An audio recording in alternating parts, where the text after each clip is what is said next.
Ozone layer formation হয়ে গেল। জল আমরা তিনটে জিনিস পেয়ে গেলাম। একটা কি, আবহাওয়া মণ্ডল তৈরি হচ্ছে, অ্যাটমসফিয়ার তৈরি হয়ে গেছে পৃথিবীতে। তারপর কি তৈরি হলো? আচ্ছা, প্রথমে কি ছিল? সানলাইট পাচ্ছিলাম ঠিকঠাক মতো আমাদের অপটিমাম ডিসটেন্সে থাকার জন্য। তারপর কি পেলাম আমরা? আমাদের অ্যাটমসফিয়ার তৈরি হওয়া দেখলাম। তারপর আমরা কি পেলাম? তারপর আমরা পেলাম তো হচ্ছে আমাদের জল বা ওয়াটার, H2O। তাহলে তিনটে ম্যান্ডেটরি যে জিনিসগুলো, সেই তিনটে ম্যান্ডেটরি জিনিস আমরা পেয়ে গেছি। এবার আমরা প্রাণের উৎপত্তিতে যাব। কি করে প্রাণের উৎপত্তিতে যাব সেটা আমরা আসছি। আমি পুরো ছবিটা মুছে আমি যাব হচ্ছে এখন জলের নিচে। আমি তোরা স্পেসশিপ করে অলরেডি মহাকাশ থেকে যা যা দেখা দেখে নিয়েছিস, ঠিক আছে? এবার যেতে হবে আমাদের জলের নিচে। তাহলে 350 কোটি বছর আগে যখন আমরা জলের নিচে যাচ্ছি, জলের টেম্পারেচার এখন কত আছে? প্রায় 80 ডিগ্রি থেকে 90 ডিগ্রি সেন্টিগ্রেড, তাই তো? উপরে আমাদের ওজোন লেয়ার আছে, একদম উপরে।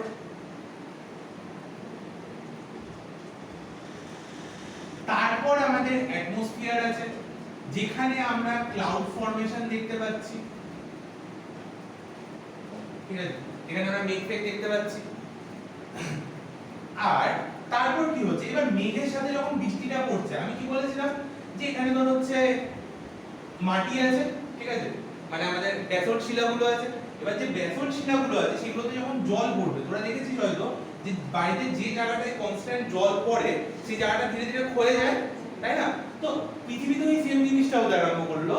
কি হলো? বৃষ্টির জলগুলো যখন পড়ছে, বৃষ্টির জলগুলো কি করছে? যে এখানে পড়ছে সেই জায়গাটাকে ক্ষয়ে দিয়ে সেখান থেকে যে পুরো মিনারেলস গুলো আছে সেগুলোকে তো কোথায় নিয়ে চলে আসছে? জলের মধ্যে নিয়ে চলে আসছে। প্লাস বায়ুমণ্ডলে কি আছে? বায়ুমণ্ডলে তো সালফার আছে, নাইট্রোজেন আছে, অক্সিজেন আছে। বায়ুমণ্ডলেও জলের সঙ্গে তো এগুলো মিক্স হয়ে যাচ্ছে। আজকে দিনে অ্যাসিড বৃষ্টির কনসেপ্ট আমাদের। অ্যাসিড বৃষ্টিতে কি হয়? যে বায়ুমণ্ডলে থাকা যে দূষিত গ্যাসগুলো সেগুলো ধর হচ্ছে জলের সঙ্গে মিক্সড হয়ে, রেলের সঙ্গে মিক্সড হয়ে নিচে পড়ে। তো এই ক্ষেত্রেও সেম জিনিসটা হচ্ছে যে এই যে বৃষ্টিপাত হচ্ছে, বৃষ্টিপাত কি করছে? আবহাওয়া মণ্ডলে যে ধুলো আছে, তারপর যে তোর মানে কঠিন পদার্থগুলো আছে, গ্যাসিয়াস পদার্থগুলো আছে, সেগুলো জলের সঙ্গে ডিসলভ হয়ে এসে কোথায় পড়ছে? এই গরম জলের মধ্যে, ঠিক আছে? তাহলে এই জলের মধ্যে কি কি পেলাম আমরা? এই জলের মধ্যে আমরা কার্বন পেলাম, তাই না? হাইড্রোজেন পেলাম, অক্সিজেন পেলাম, নাইট্রোজেন পেলাম, সালফার পেলাম। এখান থেকে বিভিন্ন অজৈব মৌল, সোডিয়াম, ক্যালসিয়াম, ম্যাগনেসিয়াম, এই সমস্ত জিনিসপত্র পেলাম, ঠিক আছে? এগুলো কি হচ্ছে? জলের মধ্যে এসে মিক্সড হচ্ছে এবং জলের টেম্পারেচার 80 ডিগ্রি থেকে 90 ডিগ্রি সেন্টিগ্রেড।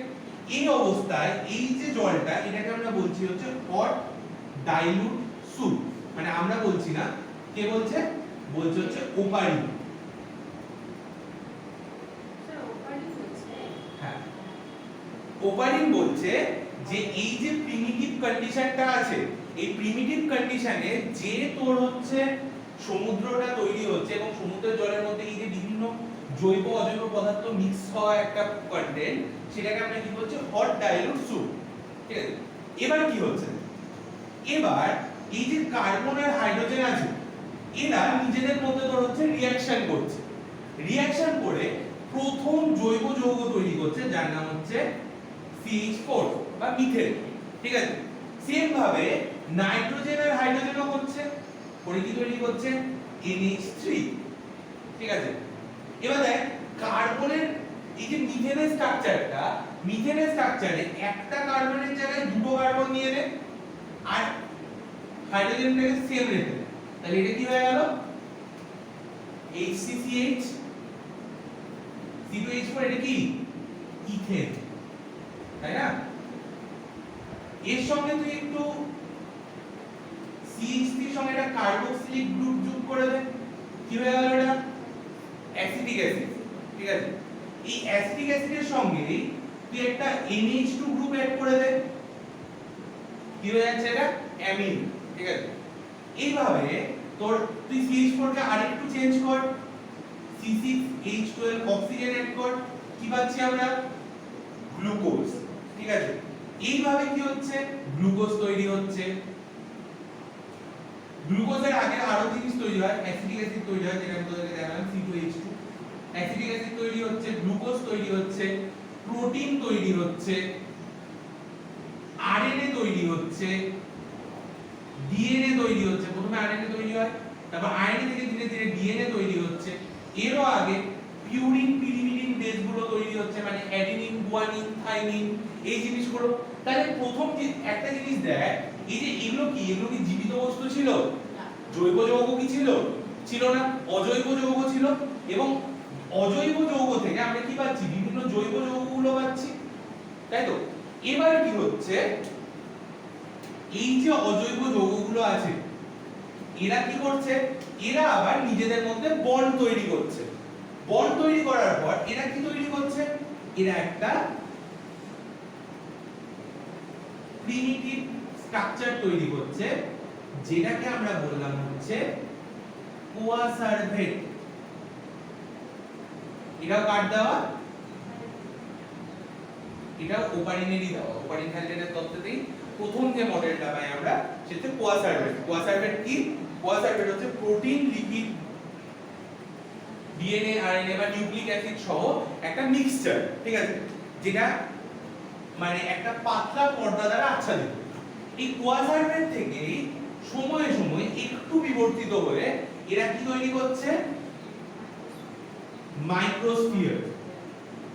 মাইক্রোস্ফিয়ার মডেলটা কাট দেওয়া, সিডনি ফক্স, ঠিক আছে? সিডনি ফক্সের মাইক্রোস্ফিয়ার মডেল। মাইক্রোস্ফিয়ার মডেল আর কোয়াসার্ভেটের মধ্যে পার্থক্য কি?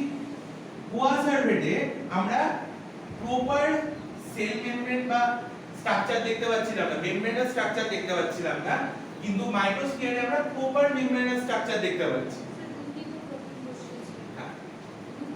দুটি, ঠিক আছে, দুটো প্রায় সমসাময়িক জিনিস, দুটো যে কোয়াসার্ভেট এবং মানে একই জিনিসের তো দু রকম মডেল আর কি এটা, ঠিক আছে? এবার এই মাইক্রোস্ফিয়ার থেকে ধীরে ধীরে কি হচ্ছে? এই মাইক্রোস্ফিয়ার থেকে ধীরে ধীরে একটা স্ট্রাকচার তৈরি হচ্ছে, যেটাকে আমরা বলছি হচ্ছে প্রোটোসেল, ঠিক আছে? প্রোটোসেল। এই প্রোটোসেলের মধ্যে আমরা কি পাচ্ছি? আমরা জীবনের প্রথম যে উৎপত্তি, সেটাই প্রোটোসেলের মধ্যে দেখতে পাচ্ছি। তাহলে দেখ, এই অজৈব যৌগগুলো থেকে কি হলো? জীবনের উৎপত্তি হলো। এটাকেই আমরা বলছি হচ্ছে অ্যাবায়োজেনেসিস থিওরি। অ্যাবায়োজেনেসিস থিওরি। তাহলে আমি যখন সেল পড়িয়েছিলাম তোদের, আমি তোদেরকে একটা জিনিস বলেছিলাম, প্রতিটি কোষের প্রতিটি কোষ কোথা থেকে এসেছে? পূর্ববর্তী কোন কোষ থেকে এসেছে। তাহলে সেই পূর্ববর্তী কোষটা কোথা থেকে এসেছে? কোথা থেকে? এই অজৈব পদার্থগুলো থেকেই ধীরে ধীরে কোষের তৈরি হয়েছে, ঠিক আছে? এবার এই যে জিনিসটা, এটা তো আমার তো আমি বলছি কথাটা, তোরা কেন বিশ্বাস করবি এই কথাগুলো? কেন বিশ্বাস করবি? কারণ এটাকে প্রুফ কে করেছে? প্রুফ করেছে হচ্ছে মিলার এন্ড উডের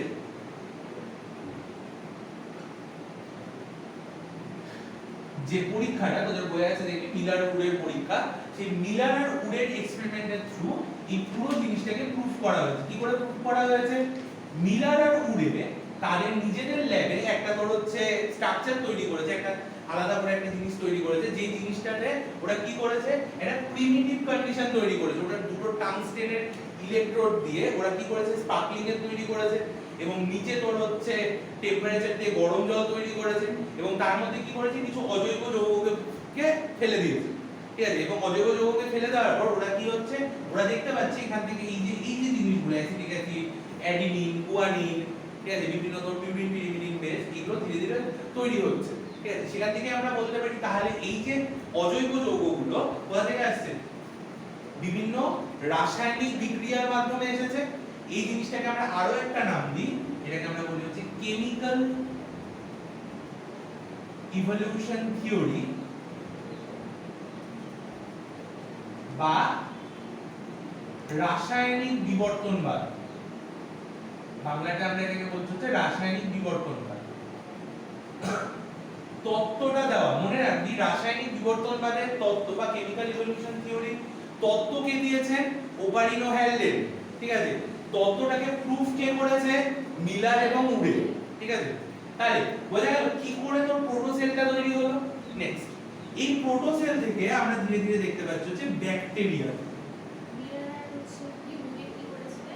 হ্যাঁ রাসায়নিক বিবর্তনবাদের তত্ত্বটাকে প্রমাণ করেছিলেন কার থ্রুতে? তার ওই পরীক্ষাটার থ্রুতে। কারণ উনি তো বলে দিলেন যে রাসায়নিক পদার্থ থেকে ধীরে ধীরে তোর হচ্ছে প্রাণের উৎপত্তি হয়েছে, অ্যাবায়োজেনেসিস থিওরি, ঠিক আছে? কিন্তু ওই জিনিসটা তো প্রমাণ করতে হবে যে আমি কথাটা ঠিক বলছি না ভুল বলছি। তাই ঠিক ভুলটাকে প্রমাণ হয়েছে কার থ্রুতে? মিলার এবং উডের এক্সপেরিমেন্টের থ্রুতে, ঠিক আছে? আচ্ছা, এই প্রোটোসেল যেটা আছে, প্রোটোসেল থেকে আমরা কি পাচ্ছি? প্রোটোসেল ধীরে ধীরে নিজেদেরকে ইভলভ করে তৈরি করছে হচ্ছে ব্যাকটেরিয়া। এবার আমরা ব্যাকটেরিয়া থেকে আগাতে আরম্ভ করব। এই সময় যে ব্যাকটেরিয়াগুলো আমরা দেখতে পাচ্ছি, সেই ব্যাকটেরিয়াগুলো কি ধরনের? এরা হচ্ছে কেমোট্রপস। এবার তোরা বলবি যে স্যার আমরা অটোট্রপস শুনেছি, অটোট্রপস কাদের বলি আমরা? অটোট্রপস বা সহজীব কাদের বলি আমরা? সেটা না একটা তরফ থেকে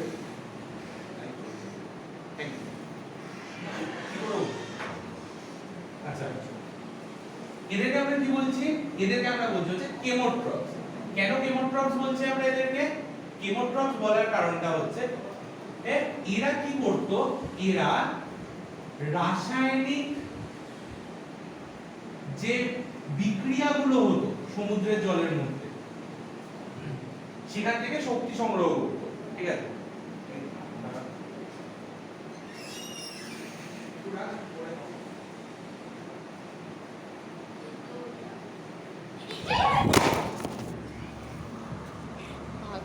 Sorry.